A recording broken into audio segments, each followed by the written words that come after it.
হিমন্ত বিশ্ব শৰ্মাৰ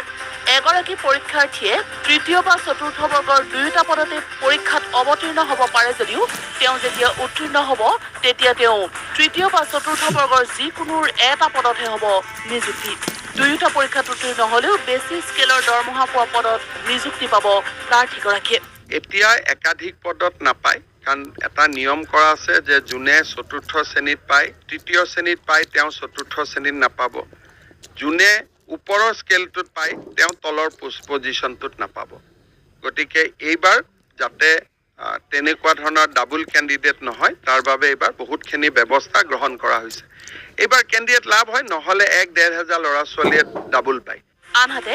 এটা পদৰ বাবে দুজনকৈ প্ৰাৰ্থী যোগ্য বিবেচিত হ'লে লটাৰীৰ জৰিয়তে হ'ব চূড়ান্ত নিৰ্বাচন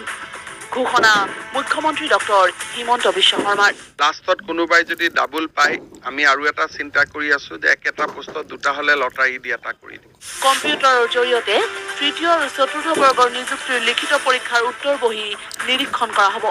আৰু এই নিৰীক্ষণ প্ৰক্ৰিয়াত ইভালুৱেটৰ হিচাপে থাকিব ৰাজ্যৰ 6-7 গৰাকীকৈ বিশিষ্ট শিক্ষাবিদ 15 ছেপ্টেম্বৰত অনুষ্ঠিত তৃতীয় বৰ্গৰ নিযুক্তিৰ লিখিত পৰীক্ষাৰ সময়ছোৱাত ৰাজ্যজুৰি কৰ্তন কৰা হৈছিল ইণ্টাৰনেট সেৱা ইয়াকে লৈ চৰকাৰক সমালোচনা কৰিছিল কংগ্ৰেছে কিন্তু এইবাৰ অসম চৰকাৰৰ আৰ্হিকে অনুসৰণ কৰি ঝাৰখণ্ডৰ কংগ্ৰেছ চৰকাৰে চৰকাৰী নিযুক্তিৰ লিখিত পৰীক্ষাৰ সময়ছোৱাত ৰাজ্যজুৰি কৰ্তন কৰিলে ইণ্টাৰনেট সেৱা এই সন্দৰ্ভত অসমৰ কংগ্ৰেছ দলক কটাক্ষ কৰি মুখ্যমন্ত্ৰীয়ে ক'লে অসমৰ আদৰ্শ এতিয়া সমগ্ৰ দেশে অনুসৰণ কৰে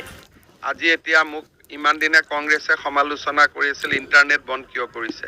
আজি ঝাৰখণ্ডত কংগ্ৰেছ চৰকাৰে পৰীক্ষা পাতিছে আজি তেওঁলোকে অসমৰ পৰা শিকি ইণ্টাৰনেটটো বন্ধ কৰি দিছে যোৱাকালিলৈকে যি কংগ্ৰেছ দলে সমালোচনা কৰি আছিল ইণ্টাৰনেট কিয় বন্ধ কৰিছে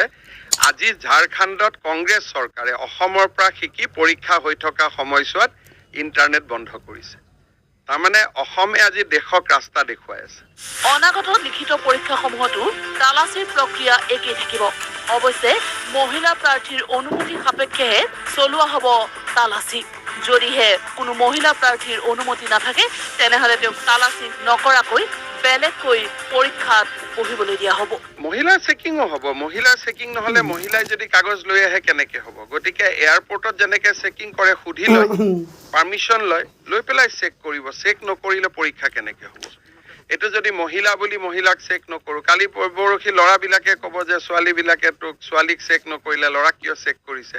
সেইকাৰণে আমি ছোৱালীজনীক সুধি ল'ম যে আপোনাক আমি চেক কৰিম আপোনাৰ আপত্তি আছে নেকি বোলে মোৰ আপত্তি আছে